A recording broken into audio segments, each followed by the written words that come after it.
A poor boy was stealing from a woman's food store. One day, the woman decided to follow him, and when she discovered why, she was devastated. The sun was just beginning to peek over the cobblestone streets of the old neighborhood when Richard was already up. Like every morning, he rose before dawn, leaving Emma asleep, and headed to the wholesale market in search of the freshest fruits. The fruit store they ran was not just their livelihood, but also the symbol of everything they had rebuilt together after difficult times. With the firm, determined steps of someone who knows their trade well, Richard walked through the market aisles, greeting the vendors with the familiarity that comes from years of acquaintance. Every apple, every bunch of grapes he selected was the result of his meticulous attention, because he knew that for him and Emma, the quality of their products was what set them apart in the neighborhood. Sometimes, while feeling the softness of a peach or evaluating the color of a pear, he couldn't help but remember the days when his hands signed million-dollar contracts before his best friend James betrayed him and left him with nothing. That thought, though bitter, was fleeting. Richard had learned not to dwell on the past. He loaded the crates into his truck and headed back to the fruit store, where Emma was waiting to start another day of work. Emma had woken up shortly after Richard left. In the quiet of the house, she made herself a coffee and went to the small room at the back of the store, where an old radio softly played classical music. She allowed herself a few minutes to enjoy the melody while mentally organizing the day. Over time, she had learned to find peace in routine. Every task in the store was like a ritual that gave meaning to her day. When Richard returned, everything was ready to open. Together, they began arranging the fruits, placing them on the shelves with their usual precision. The apples gleamed with a deep red, the pears displayed a vibrant green, and the bananas formed a perfect curve that caught the eye of anyone passing by. Emma smiled as she watched her husband focus on his task. Despite everything they had been through, their relationship had strengthened over time. The fruit store, which had belonged to Emma's parents, had become their refuge. It not only provided them with sustenance, but also a reason to get up each day and keep going. The first customers began arriving shortly after 8. The neighborhood was like a small community where everyone knew each other. Emma exchanged warm greetings with the neighbors who came to buy fresh fruits for breakfast. The fruit store didn't just sell products, it offered a place where people could stop and share a kind word, a place where human warmth was as important as the freshness of the fruits. However, that morning, something disturbed Emma's usual tranquility. While restocking the oranges on one of the shelves, she noticed that some fruits seemed to have disappeared. She didn't give it much importance at first, thinking it could have been a simple inventory error. But the feeling that something was off began to grow inside her. She decided not to mention it to Richard, at least not yet. Perhaps he had already noticed, or maybe it was just her imagination playing tricks. Either way, she decided to pay more attention in the coming days. The day passed like any other, with the constant flow of customers and the radio in the background creating a cozy atmosphere. But that night, as they closed the store and prepared to head home, the concern lingered in Emma's mind. "Is something wrong?" Richard asked, noticing the thoughtful expression on his wife's face. "No, I'm just a bit tired," she replied, trying to sound unconcerned. She didn't want to alarm him until she was sure there was something to worry about. But as they walked home together, with the sky tinged orange by the sunset, Emma couldn't shake the feeling that something was out of place, something that went beyond a few missing fruits. That night, as she lay in bed next to Richard, Emma promised herself that she would find out what was happening. She couldn't let anything disturb the peace they had worked so hard to build. What she didn't know at that moment was that this small unease would be just the first sign of a chain of events that would change their lives forever. The following days passed with an unsettling normalcy. Emma tried to stay calm, but she couldn't ignore the feeling that something was wrong in the store. Every time she finished arranging the fruits, she would count the apples, oranges, and bananas again. And although the difference wasn't large, some pieces were always missing. She knew it wasn't an inventory error. Something or someone was taking the fruits, and she had to find out what was happening. One morning, when Richard left early for the market as usual, Emma decided it was time to solve the mystery. She set out to observe the store more closely, hoping that the answer would come on its own. She sat behind the counter, pretending to read a book, but in reality she kept her eyes fixed on the entrance and the shelves. The day passed without incident until late in the afternoon when the store started to empty. That was when she saw it. Just a shadow out of the corner of her eye, a small flicker of movement between the crates of apples. Emma sharpened her gaze and remained still, her heart beating a little faster. There he was. A boy no older than 8 or 9 was slipping between the shelves with the agility of someone used to not being seen. His clothes were dirty and worn, and his dark hair fell in messy locks over his forehead. With quick hands, he grabbed a few apples and stuffed them into the pockets of his tattered coat. Emma felt a pang in her chest. The boy looked so fragile, so desperate. It wasn't what she had expected. Before she could decide whether to confront him, the boy turned on his heels and ran out of the store, so quickly that she barely had time to react. For a moment she was paralyzed, but then her instinct pushed her to follow him. She quickly closed the store, making sure no one else was watching, and headed in the direction the boy had gone. In the distance, she saw him turn a corner and disappear into a narrower street. Emma quickened her pace, careful not to make too much noise. The boy ran with the agility of someone who knew how to escape. As she followed him, Emma realized that he knew the streets and alleys well, as if he were used to moving without being noticed. She kept a safe distance, afraid that if he saw her, he would vanish into the maze of alleys. After several minutes, the boy reached a more run-down part of the neighborhood, where the houses seemed barely standing. Finally, he stopped in front of an old, abandoned house, its broken windows and peeling walls speaking of years of neglect. Emma hid behind a parked car, watching as the boy approached the rickety door and quickly entered. Emma's heart was pounding as she stealthily approached the house. She knew she shouldn't be there, but something inside her urged her to keep going. She reached a broken window and carefully peeked inside. What she saw took her breath away. Inside the house, the boy knelt beside a tattered blanket spread on the floor. On the blanket lay a small girl, pale and visibly sick. Her eyes were closed, and her breathing was weak, barely noticeable. The boy took the apples out of his pockets and placed them carefully beside her. Then, with a tenderness that brought tears to Emma's eyes, he tried to feed her. The scene was heartbreaking. Emma felt a mix of compassion and despair as she watched the boy care for his sister with such devotion. There was no sign of any adults, no indication that anyone else was looking after those 2 little ones. She couldn't just stand there and do nothing. She knew those children needed help, and they needed it immediately. With her heart in her throat, she slowly backed away, making sure not to make any noise. Once out of sight of the house, she started walking quickly back to the store, her mind racing to figure out what to do. When Richard returned from the market that evening, he found Emma restless, with an expression he hadn't seen in a long time. "What happened?" he asked, placing the crates he was carrying on the floor. Emma took a deep breath, trying to organize her thoughts before answering. "Today I found out who has been stealing the fruits," she began, her voice trembling. Richard looked at her with a mix of surprise and concern. "Who is it?" "It's a boy, a little boy, Richard, and he's doing it to feed his sister, who is very sick. They live in an abandoned house, completely alone." Emma's words hung heavily in the silence that followed. Richard didn't know what to say at first. This was much more than they had imagined. But as he looked at her, he saw the determination in his wife's eyes, the same determination that had pulled them through so many times before. "We have to help them," Emma finally said, her voice firmer now. Richard nodded slowly. He knew she was right. They couldn't ignore what they had discovered. But he also knew that helping those children would mean facing challenges they could barely foresee. That night, as they prepared to sleep, Emma couldn't stop thinking about the boy and his sister, alone in that cold, empty house. She knew that tomorrow would be a different day, a day when their lives would take a direction neither she nor Richard had planned.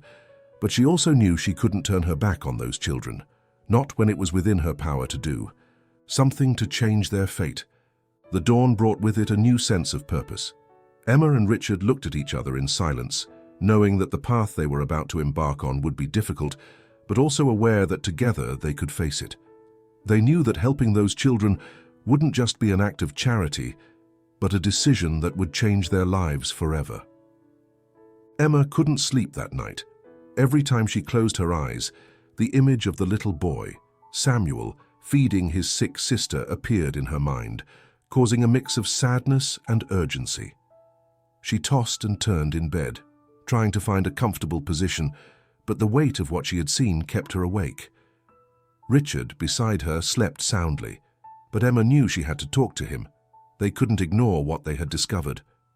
When the first ray of sunlight finally peeked through the window, Emma got up silently. She knew she had to be strong, that the decision they were about to make wouldn't be easy, but she also knew there was no turning back. She had to help those children, no matter the consequences. Richard woke up shortly after, immediately noticing the concern on his wife's face. During breakfast, the silence between them was palpable until Richard finally broke it. "You've been thinking about it all night, haven't you?" he said, knowing Emma had been restless in bed. Emma nodded slowly, her eyes reflecting the emotional burden she carried. "Richard, those children, we can't just forget about them. They need our help, and they need it now." Richard took a sip of his coffee, trying to organize his own thoughts. He knew what Emma was saying was true, but he also knew that getting involved could bring them problems they hadn't anticipated. Their lives had been peaceful since they found refuge in the routine of the fruit store, and he feared disturbing that fragile balance. "I know," Richard finally replied, setting the cup down on the table. "But we have to be realistic, Emma. We don't know what we're getting into. Those children are alone, with no one to care for them. What if there's more to this? What if there are dangers we don't know about?" Emma looked at him with determination. "We can't just turn away, Richard. Not after what I saw yesterday. That boy, Samuel, is doing everything he can to take care of his sister, but it's clear they can't go on like this. Ivy is too sick. I don't know how much longer she can last in these conditions." Richard sighed, feeling the weight of the decision they had to make. He knew Emma was right, that ignoring what they had seen wasn't an option, but he also knew that helping those children would mean complicating their lives in ways they couldn't even imagine. "All right," he finally said, taking Emma's hand across the table. "We'll help them, but we have to do it carefully. We can't just take them with us. We could get into trouble if anyone finds out. We have to think of the best way to do this." Emma squeezed his hand, grateful for Richard's support. She knew this wouldn't be easy, but together they had overcome so much that she trusted they could face whatever was necessary. "The first thing we'll do is bring them some food and blankets," Emma said, starting to form a plan in her mind. "We can't move them from that house yet, not without knowing more about their situation. But at least we can make sure they have something to eat and that Ivy is a bit more comfortable." Richard nodded, agreeing with Emma's plan. He knew this was only the beginning, that helping those children would likely bring more challenges, but at that moment, the only thing that mattered was ensuring their safety. That same afternoon, while the fruit store was relatively quiet, Emma and Richard prepared a bag with food, blankets, and some basic medicivy. They made sure no one saw them as they closed the store a little earlier than usual. Emma, with a racing heart, slung the bag over her shoulder and headed with Richard to the abandoned house where the children were hiding. The walk seemed shorter than the first time. Now that they knew what awaited them, everything felt more real, more urgent. When they arrived, they stopped in front of the house, the building looking even more desolate under the dim evening light. Richard looked at Emma, searching for the same determination he had seen that morning in her eyes. She nodded, and together they approached the rickety door. Samuel saw them before they arrived, peeking timidly through a broken window, his eyes reflecting distrust and fear. Seeing that they were the same people he had seen at the fruit store, his first reaction was to retreat, trying to protect his sister from any potential danger. Emma raised her hands in a gesture of peace, trying not to scare him more than he already was. "Don't worry, Samuel. We're not here to harm you. We just want to help. We know you're taking care of your sister, and we want to bring you some food and blankets so you don't suffer the cold anymore." Samuel stood still for a moment, as if evaluating whether he could trust them. The desperation on his face was evident, but so was his need for help. Finally, after what seemed like an eternity, he slowly nodded and stepped aside to let them in.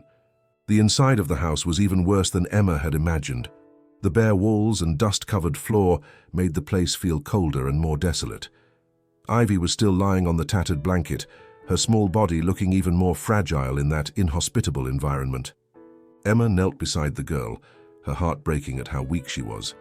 She opened the bag and took out an apple, slicing it into small pieces before trying to feed her.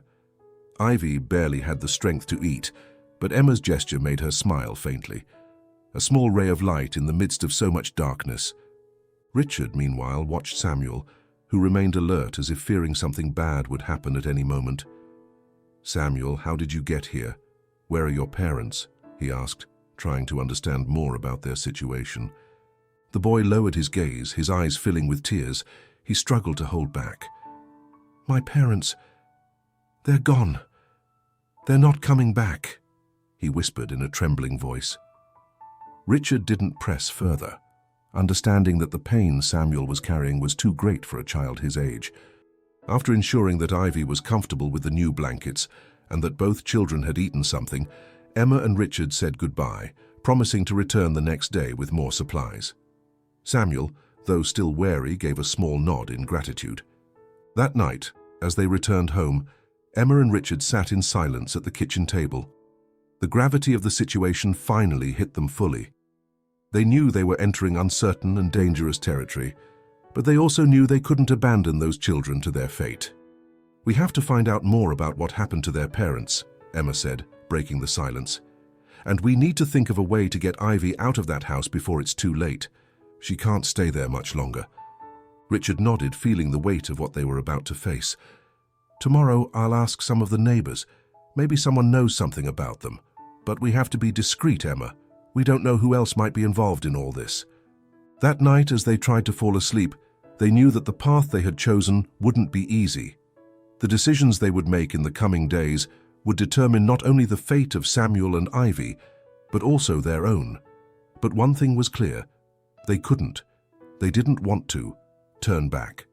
They were committed to doing whatever it took to protect those children, no matter the consequences. The following days were a mix of anguish and determination for Emma and Richard. After their first encounter with Samuel and Ivy, the couple was committed to helping them in any way possible. However, every step they took seemed to lead them deeper into a mystery they couldn't ignore. Emma continued visiting the children daily, bringing them food and checking on Ivy's health. The little girl seemed to cling to life with a strength that never ceased to amaze Emma, but her condition was delicate, and every day spent in the abandoned house only worsened her situation. The house, cold and damp, was not a place suitable for a healthy child, let alone someone as vulnerable as Ivy. Richard, for his part, began discreetly investigating in the neighborhood. He knew they needed more information about the children, about their parents, and about anyone else who might be involved in their situation. However, what he discovered left him more worried than he already was. Talking to some of the neighbors, Richard learned that Samuel and Ivy's parents had died in a fire that destroyed their home nearly a year ago. What was strange was that, according to rumors, the circumstances of the fire were murky. There hadn't been a conclusive official investigation, and the parents' bodies were never formally identified. Some neighbors whispered that the family had been involved in illegal activities, while others simply shrugged, claiming they didn't know anything about it. Richard shared this information with Emma, who felt a chill run down her spine. The story of the fire, the rumors, and the children's situation, everything seemed shrouded in a veil of mystery that only heightened her sense of danger. But far from being discouraged, this only strengthened her determination to protect Samuel and Ivy. However, as they progressed in their mission, something began to change at the fruit store. At first, it was small details that went unnoticed. An unfamiliar man passing by the shop several times a day, a woman who lingered longer than necessary, observing the fruits from the doorway. Emma noticed these strange presences, but didn't give them much importance until Richard mentioned noticing the same thing. "Have you seen that woman who's been here a couple of times this week?" Richard asked her one afternoon as they were closing the shop. Emma frowned, recalling the woman who had come in that morning. She was elegant, impeccably dressed, contrasting sharply with the simplicity of the neighborhood. She had asked questions about the products, but there was something about her attitude that seemed off, as if she was more interested in observing than buying. "Yes, I saw her. She seemed a bit strange, like she was evaluating us or something, Emma replied, trying to remember more details. Richard nodded, sharing her concern. And it's not just her. I've seen others, men I've never seen around here, hanging around the shop. It doesn't seem like a coincidence. Richard's concern was palpable. They knew that their involvement with the children could have attracted the attention of dangerous people, and the appearance of strangers around the shop only confirmed their fears. Although they didn't want to alarm themselves unnecessarily, they couldn't ignore the signs. Emma felt uneasy for the rest of the day. As she attended to customers, she couldn't shake the feeling that she was being watched. Her instincts told her there was something dark lurking in the shadows, something they didn't fully understand but that had already set its sights on them. That same night, they decided it was time to take more precautions. They knew the children were in danger, but they also knew that they themselves might now be at risk. They closed the shop early and returned home in silence, the weight of uncertainty heavy on their shoulders. "We have to be more careful," Richard said, breaking the silence as they prepared dinner. "We can't keep going on as if nothing's happening. If we're being watched, we need to find out why and who's behind all this." Emma, who had been lost in thought, nodded. "You're right. Tomorrow I'll talk to Sophia. She knows a lot of people, and maybe she can help us understand what's going on. We can't face this alone." Sophia was Emma's childhood friend, a human rights lawyer with experience in difficult cases. Although Emma hadn't wanted to involve her until now, she knew they had no other choice. If they were caught up in something bigger than they could handle, they needed help. The next morning, Emma met Sophia at a small cafe far from the neighborhood. She told her everything, from discovering Samuel and Ivy to their suspicions of being watched. Sophia listened in silence, her expression growing more serious as Emma spoke. "This is serious, Emma," Sophia finally said after a long pause. "What you're telling me sounds like there's something much deeper going on than it appears. I need to investigate further, but I advise you to be very careful. If you're really being watched, it means someone doesn't want you to uncover the truth." Emma nodded, feeling a lump in her throat. It wasn't just about her and Richard anymore, but about the children. She knew they were taking a great risk, but she also knew they couldn't stop now. Back at the fruit store, Richard continued to deal with the suspicious presences. That was when the same elegant woman from previous days reappeared. This time, her attitude was even more unsettling. She introduced herself as Victoria, saying she was organizing an event in the neighborhood and wanted to buy fruits in large quantities. However, as the conversation progressed, Richard noticed that Victoria was more interested in asking personal questions than in negotiating. She inquired about his family, about how they managed the Bussevies, and even tried to find out if they were aware of any rumors in the neighborhood. Richard, maintaining his composure, responded evasively, but couldn't shake the feeling that he was being evaluated. When she finally left, the sense of danger became even more tangible. That night, Richard told Emma about his encounter with Victoria. They both realized that the situation was becoming more dangerous. They couldn't ignore the signs. Someone was interested in them, and it wasn't for innocent reasons. "This is bigger than we thought," Emma said, her voice trembling slightly. "I don't know what Victoria has to do with all this, but we need to be cautious. Maybe we should leave for a while, at least until we know more." Richard looked at her seriously but shook his head. "We can't abandon Samuel and Ivy now. If we do, no one else will help them. We need to keep going, but with more care." With that decision in mind, they began planning their next moves. They knew the road ahead would be dangerous, but they also knew they couldn't abandon the children. Victoria's presence and the other strangers only meant they were close to uncovering something important, something someone wanted to keep hidden at all costs. That night, as the neighborhood settled into silence, Emma and Richard prepared for what was to come. They knew they were entering a dangerous game, one that would require all their cunning and determination. But they also knew that despite the danger, they wouldn't turn back.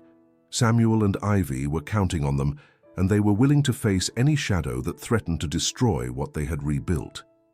The first light of dawn illuminated Sophia's small kitchen, where Emma sat with a cup of coffee in her hands. After listening to everything her friend had told her, Sophia had promised to investigate further about Victoria and the children. Now, with the information gathered, They were ready to face the truth. "What I've discovered isn't easy to digest," Sophia began, her tone serious. "James, Richard's old friend, isn't dead. In fact, it seems he was never really off the radar. He's deeply involved with Victoria and the criminal network operating in this city. What's even more disturbing is that Samuel and Ivy might be pawns in a much bigger game." Emma felt the ground shift beneath her feet.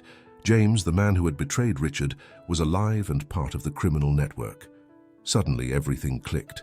The fire, the rumors about the children's parents, and now the suspicious looks around the fruit store.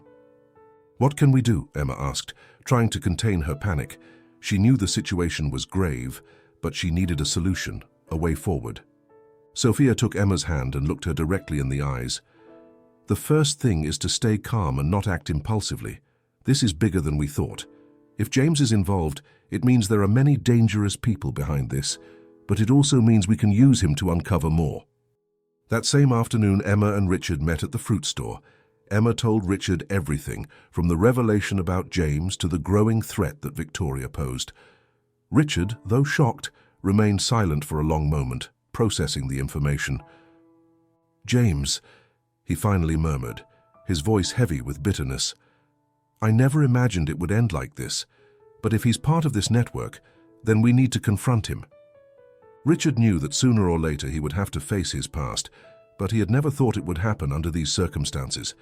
The memories of James's betrayal were painful, but now, with Samuel and Ivy involved, the situation was even more complex. "We have to find James," Richard said with determination. "If he's involved, maybe we can use him to protect the children. We can't let them fall into the hands of that network." That night, as the neighborhood sank into darkness, Emma and Richard knew they were about to take a decisive step in their fight to save Samuel and Ivy. The revelation about James had changed the rules of the game, and now more than ever, they were determined to unravel the mystery and protect the children at all costs. But they knew that the past cannot be buried, and that the decisions they made in the coming days could change their lives forever. Emma and Richard moved cautiously. After Sophia's revelation about James, everything seemed more dangerous, more urgent. They knew they couldn't wait much longer. Every day that passed, Samuel and Ivy were in greater danger, and the criminal network was getting closer to them. Richard had spent the last few days trying to locate James without raising suspicion. It was Sophia who finally got the lead they needed. James was hiding in a small apartment on the outskirts of the city, a discreet place where he thought no one would find him. "It's now or never," Richard said firmly, as he and Emma prepared to confront their former friend. Emma nodded, feeling the weight of what was to come. They weren't just going to face James. They were also about to delve even deeper into the dangers surrounding them. They arrived at the building in silence, their hearts pounding as they climbed the stairs. In front of the apartment door, Richard hesitated for a second before knocking. The sound echoed in the hallway, followed by a long, tense silence. Finally, the door slowly opened, revealing an aged James, his face marked by fear and guilt. Seeing Richard and Emma, his eyes filled with a mix of surprise and despair. "What are you doing here?" James asked in a hoarse voice, though he already knew the answer. "We know what you've been doing, James," Richard said, trying to stay calm. "We know you're involved with Victoria and her network. We need your help to stop her." James stepped back, his face pale. "You have no idea what you're asking.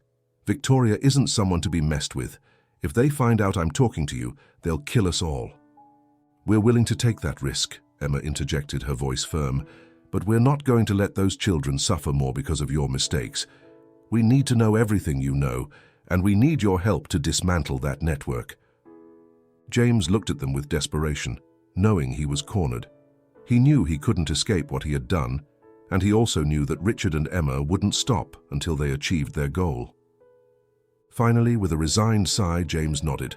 "All right, I'll tell you everything I know, but you must understand that once we start, there's no turning back." As James began to reveal the dark secrets of the criminal network, Emma and Richard knew they were closer to the truth, but also closer to danger than ever before. With every word James spoke, the pieces of the puzzle began to come together. But so did the certainty that the final confrontation with Victoria would be inevitable and deadly. The atmosphere in James's small apartment was tense, charged with the weight of secrets kept for too long. Richard and Emma listened in silence as James told his story, revealing details that had remained hidden for years. "It all began when the company was on the brink of collapse," James started, his voice trembling as he recalled the events that had led him to this point.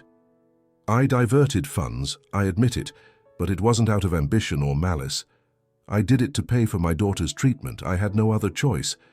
But that decision ruined me, and it also ruined you." Richard clenched his fists, trying to contain the anger he felt.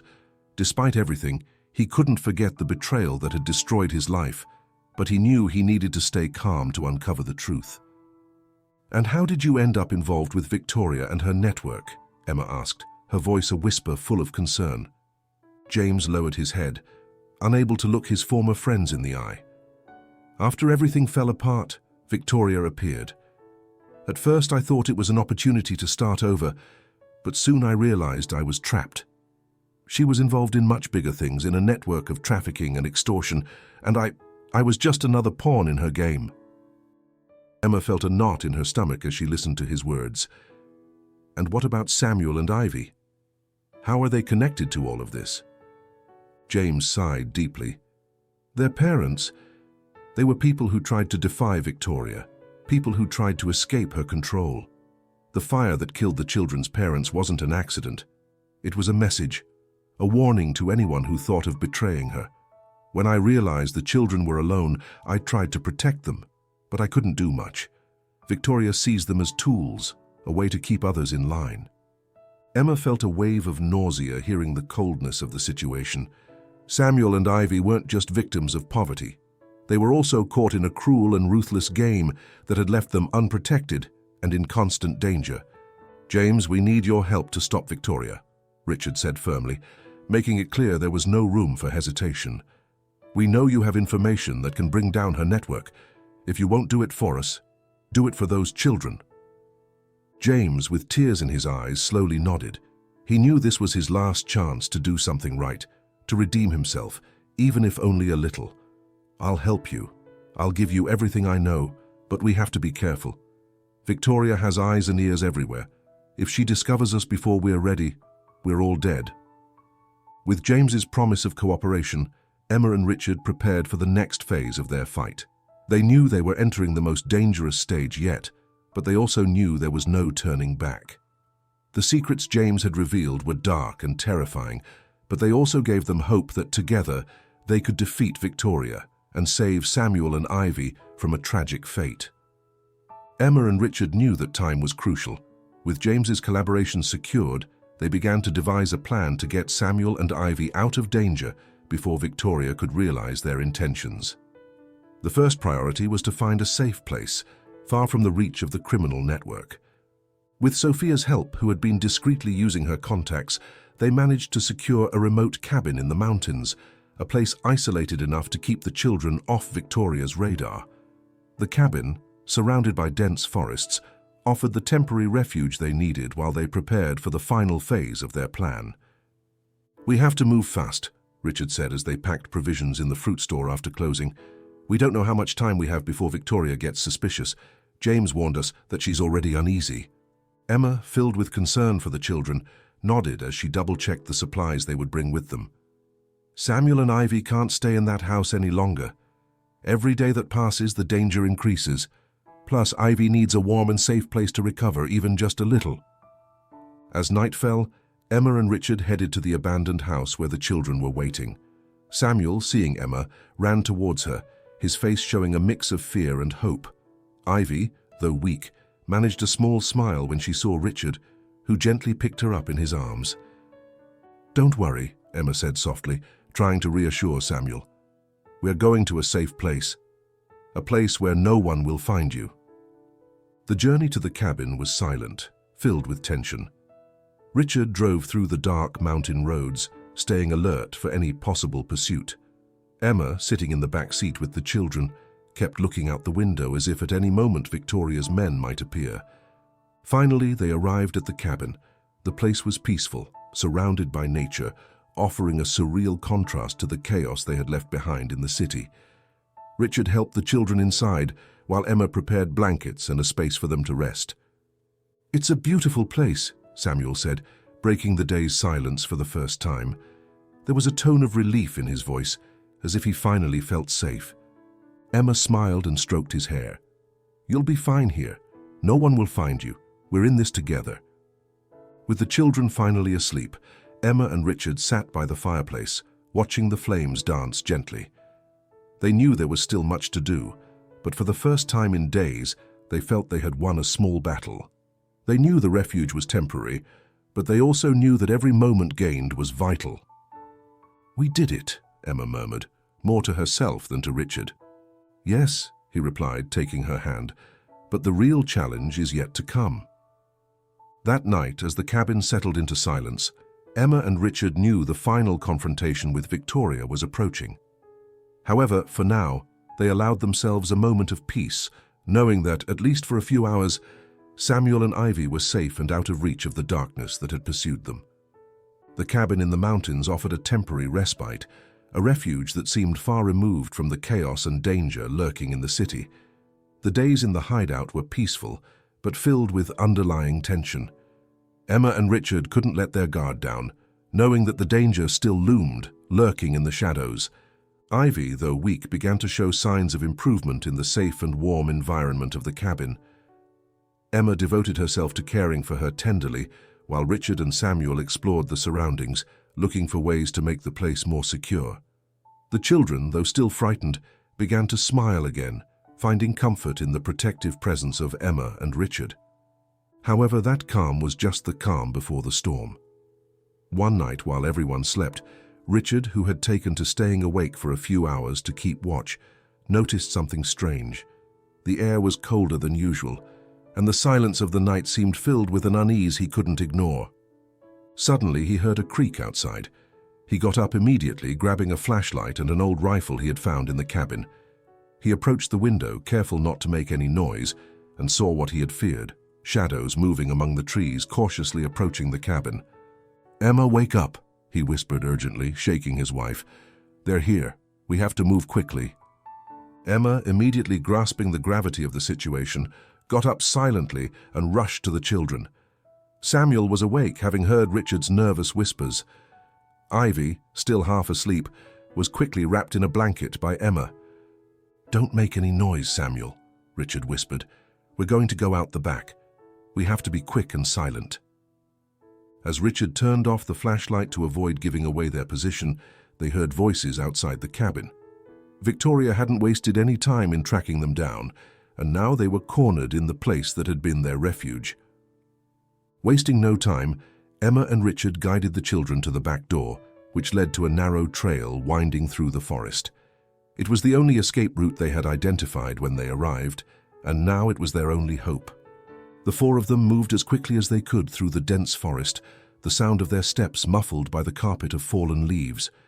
Victoria's men soon realized the cabin was empty, and soon the barking of dogs broke the silence of the night. Richard, carrying Ivy, led the group, keeping a steady but silent pace. Emma held Samuel's hand, who, though terrified, tried to stay strong. The low branches and uneven terrain made their progress difficult, but they knew stopping wasn't an option. The path was dark and treacherous, but every meter they gained gave them a small hope. However, the barking of the dogs grew closer, and they knew they couldn't maintain that lead for long. Finally, after what felt like an eternity, they reached a clearing where Marta, the prosecutor who had been coordinating their protection from a distance, waited for them with her team in all-terrain vehicles. Without a word, Marta understood the gravity of the situation as she saw the terrified expressions on Emma and Richard's faces. "Quick, get in!" Marta ordered, as her men prepared for a possible confrontation. The children were helped into the main vehicle, while Richard and Emma settled in behind them. Emma looked back one last time, seeing the flashlights of Victoria's men shining in the distance among the trees. They had narrowly escaped, but the threat still loomed. With the engine roaring, the vehicles sped down the secondary road that led out of the forest. Marta kept her eyes fixed on the road, giving quick orders to her team to ensure no one was following them. As they advanced, The tension in the air slowly began to dissipate. They had managed to escape, but everyone knew the situation was extremely dangerous and that Victoria wouldn't stop easily. However, for now, they were safe. Arriving at a secure military facility, the group was greeted by officers who escorted them inside. Emma and Richard, though exhausted, felt relieved to see the children were safe. Ivy, curled up in Emma's arms, finally closed her eyes, while Samuel quickly fell asleep, exhausted from fear and adrenaline. That night, in the safety of the facility, Emma and Richard embraced in silence. They knew the battle was far from over, but they had gained precious time. The next time they faced Victoria, they would be better prepared. For now they allowed themselves to breathe, knowing that, although the danger still existed, they had overcome it once again. The military facility where they took refuge offered a sense of security that Emma and Richard hadn't felt in days. However, in their hearts, the calm was only superficial. They knew the danger still lurked, and what was worse, Ivy was in critical condition. Emma had noticed since the escape through the forest that little Ivy was weaker than ever. During their days in the cabin, though she had shown some signs of improvement, the constant tension and fear had taken a heavy toll on her fragile body. That night, as everyone tried to rest, Ivy began to breathe with difficulty. Her small figure looked even more fragile under the white sheets of the makeshift room they had been given. Emma, always by her side, tried to calm her, but she knew something was terribly wrong. "Richard, come quickly," Emma called, her voice reflecting growing desperation. Richard entered the room, and seeing Ivy's condition, he ran to find one of the doctors that Marta's team had provided.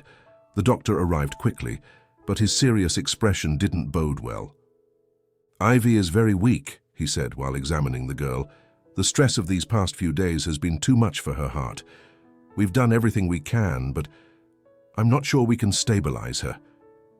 The doctor's words were like a knife to Emma's heart. She knelt beside Ivy's bed, holding her small hand, as tears began to stream down her cheeks. Richard, feeling the same despair, stood behind her, placing his hands on Emma's shoulders in an attempt to offer comfort. Ivy, with her eyes barely open, looked at Emma and Richard, and a faint smile appeared on her face. Though her words were barely a whisper, she managed to say, "Thank you for taking care of me." Emma, struggling to keep her composure, stroked Ivy's forehead. "We're here with you, my love. You're not alone." The silence in the room was overwhelming.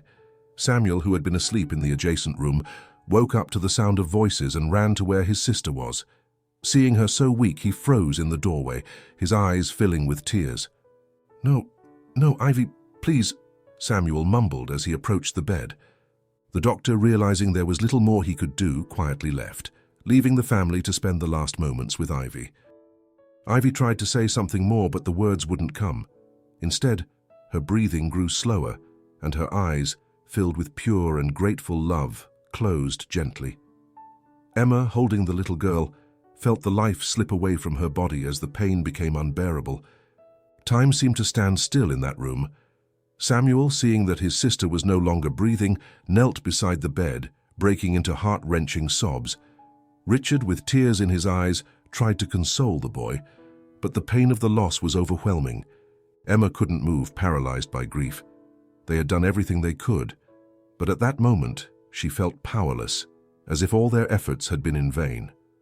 Ivy's death was a devastating blow, a deep wound that would take a long time to heal if it ever did. Finally, Marta entered the room, alerted by one of the doctors. Seeing the scene, she immediately understood what had happened. With a gesture of respect and understanding, she approached Emma and Richard, offering them her silent support.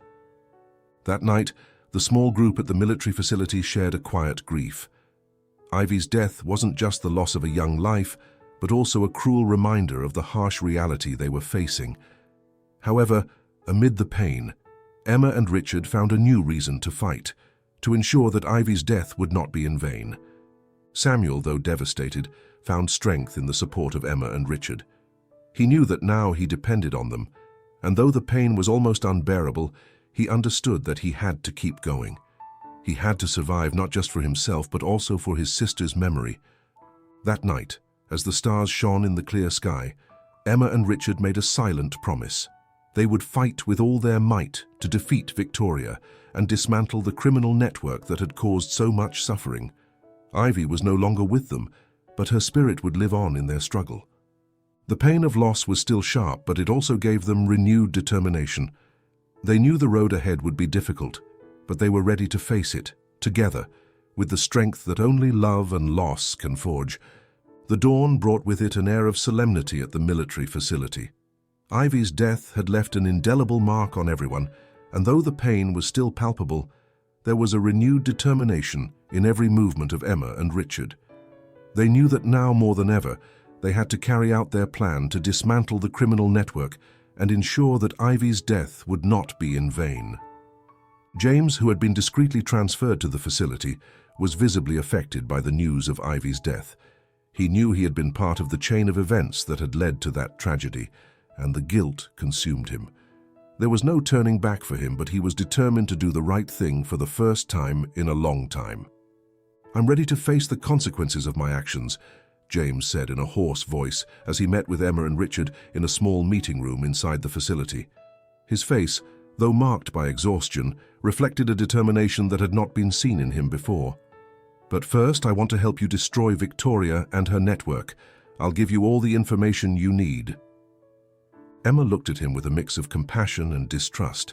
Though James had been the cause of much of their suffering, she knew his cooperation was crucial to ending all of this. "We don't have time to waste," she replied. "Tell us everything you know. Marta and her team are ready to act, but we need the exact information." James nodded and began to detail the names, locations, and operations of Victoria's criminal network. Every word that came out of his mouth brought Emma and Richard closer to their final goal. Marta, taking notes, began to plan the offensive that would take down the network once and for all. Meanwhile, in the city, Victoria was beginning to realize that things were slipping out of her control. She had received conflicting reports about the whereabouts of Emma and Richard, and the men she had sent to the cabin in the mountains had not returned. She knew the situation was critical, and that made her more dangerous than ever. "They must be planning something," Victoria murmured, as she reviewed maps and documents in her office. She knew James might have betrayed her secrets, and that put her on high alert. She ordered her men to tighten surveillance and begin preparing for a possible confrontation. Emma, Richard, and Samuel, meanwhile, were mentally preparing for what was to come. Though the pain of losing Ivy was still sharp, they knew they couldn't stop now. The plan was in motion, and each of them had a role to play. Marta, with her team of agents, had carefully planned the raid that would dismantle Victoria's operation and bring the culprits to justice. The night before the operation, James requested one last meeting with Samuel. Though the boy was devastated by his sister's death, he agreed to the request. They met in a small room where James, with tears in his eyes, knelt before Samuel. "I'm so sorry, Samuel," James said, his voice broken by guilt. "There are no words that can repair the damage I've caused. But I want you to know that I'll do everything I can to make sure Victoria pays for what she's done, for what she did to your sister and to you." Samuel, though full of pain, simply nodded.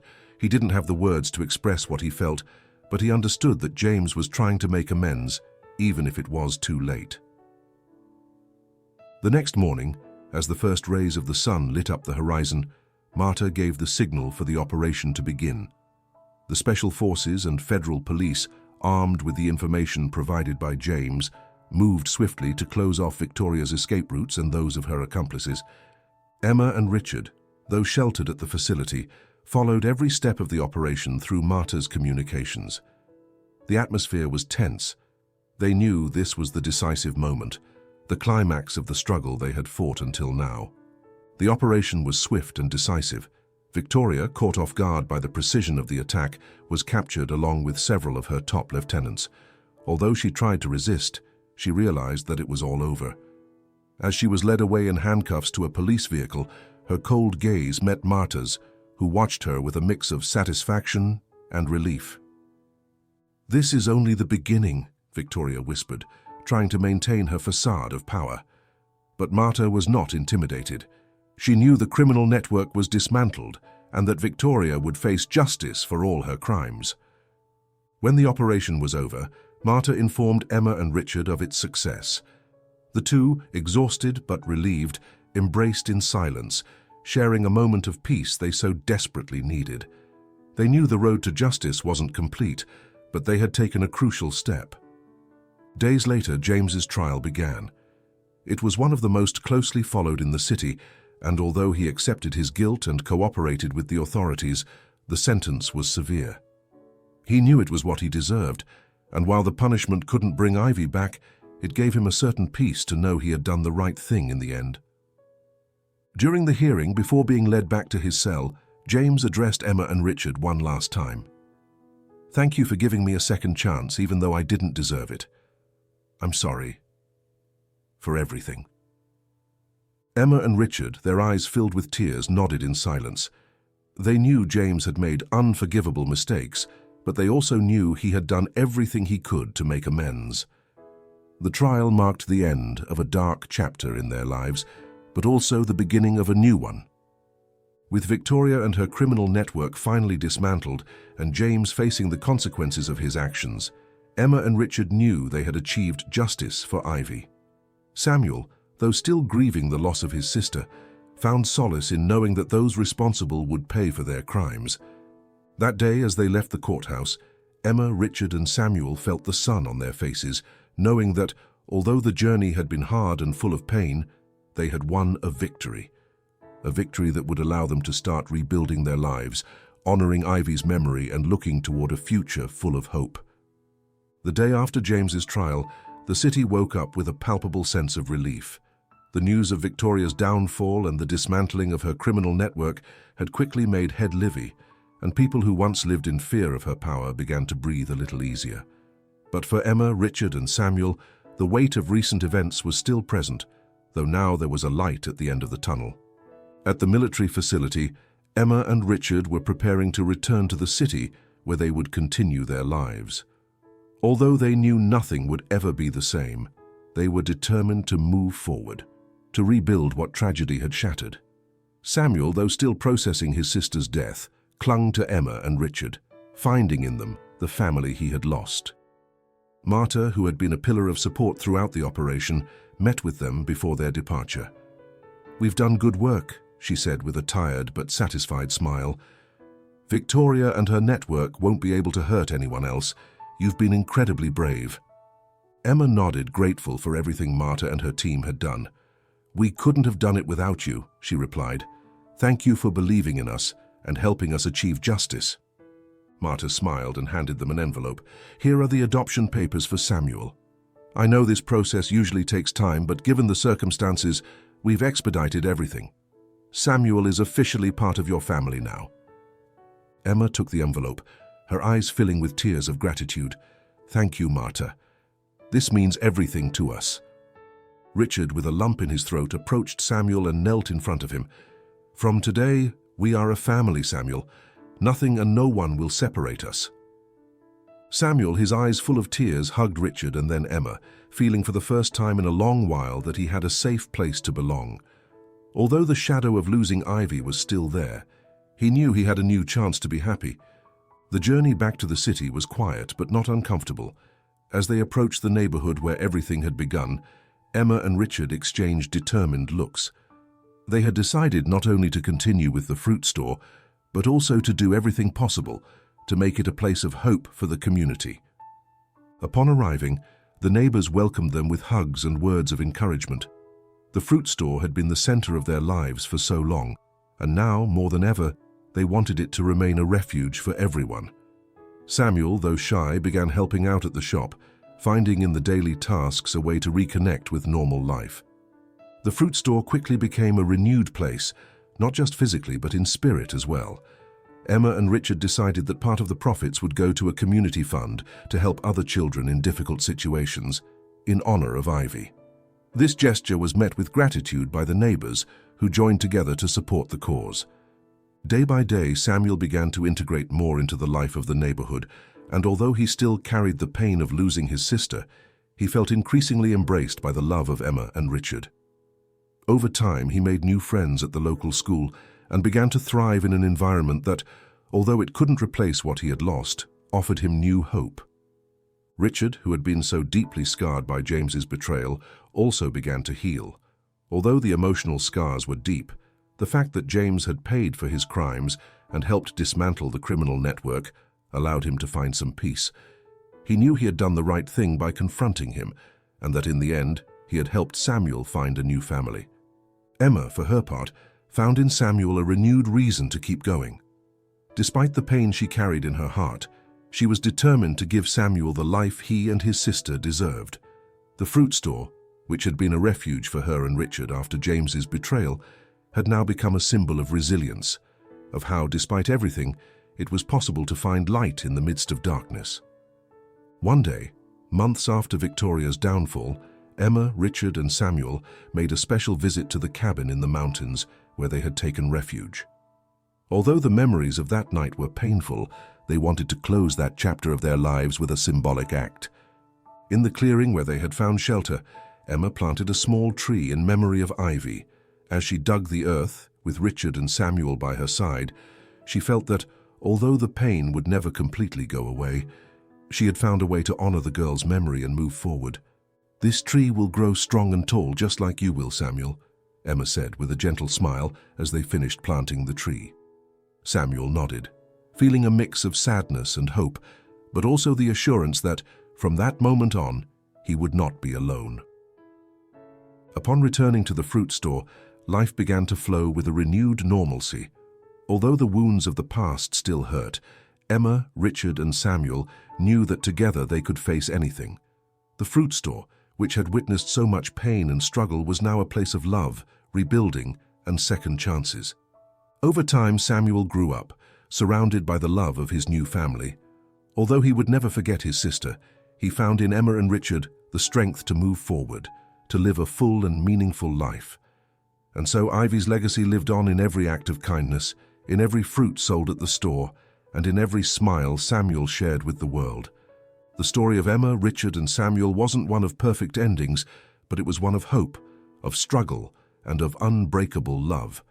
Together, they learned that despite adversity, it's always possible to find a new beginning, and that scars, though painful, can become the foundation upon which to build a better future.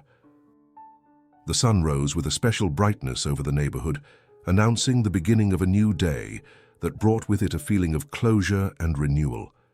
A few months had passed since Emma, Richard, and Samuel's lives had changed forever, and although the pain of loss was still present, a new peace had begun to settle in their hearts. The fruit store, which had been the scene of so many challenges and difficult decisions, had become a gathering place for the community. Emma and Richard's decision to allocate part of the profits to a community fund had inspired other neighbors to contribute in various ways. The small bus Ivies was no longer just a means of livelihood, but a symbol of hope and solidarity in the neighborhood. That morning, Emma woke up early as usual, but with a different feeling. As she dressed and went down to the kitchen, she realized that something special was about to happen. There was an air of anticipation, as if the world was waiting for a new beginning. When she entered the kitchen, she found Richard and Samuel already awake, talking quietly. "Good morning," Emma greeted them with a smile. "What plans do we have for today?" Richard looked at her warmly. "I was thinking we could do something different today. How about we take the day off and go on a trip out of the city? A day for the family, just for us." Emma was surprised, but she loved the idea. She knew that Richard and Samuel also needed a break from the daily routine, a day to enjoy each other's company without worries. "I think it's a wonderful idea," she replied, approaching them. "It's been a long time since we did something like this." Samuel, who had been listening, smiled broadly. The idea of spending the day outdoors, away from everything that had happened, seemed perfect to him. "Can we go to the lake we visited last year? I really liked that place." Richard nodded, pleased to see Samuel excited. "Of course. We'll pack some food and have a picnic by the lake. It'll be a day just for us." As they prepared for the trip, Emma couldn't help but feel a lump in her throat seeing Samuel so happy. She knew that this moment of peace and joy was the result of everything they had fought for, and although the scars of the past were still there, life was offering them a chance to heal together. The drive to the lake was relaxed and filled with laughter. Samuel, sitting in the back seat, talked excitedly about the things he wanted to do, swimming, fishing, and exploring the nearby forest. For Emma and Richard, seeing Samuel so full of life was the best gift they could receive. When they arrived at the lake, they found a quiet, secluded spot where they set up the picnic. The sun shone high in the sky, reflecting off the crystal-clear water, creating a perfect setting for their family day. As Samuel played near the water, Emma and Richard sat together, enjoying the view and the tranquility that surrounded them. For a moment, everything they had gone through seemed like a distant dream, and in its place was only the certainty that they had survived, that they had found a way to move forward. "It's amazing how things have changed," Richard said, breaking the silence. "A few months ago, we didn't know if we'd come out of all this alive, and now, here we are, enjoying a peaceful day." Emma nodded, taking Richard's hand.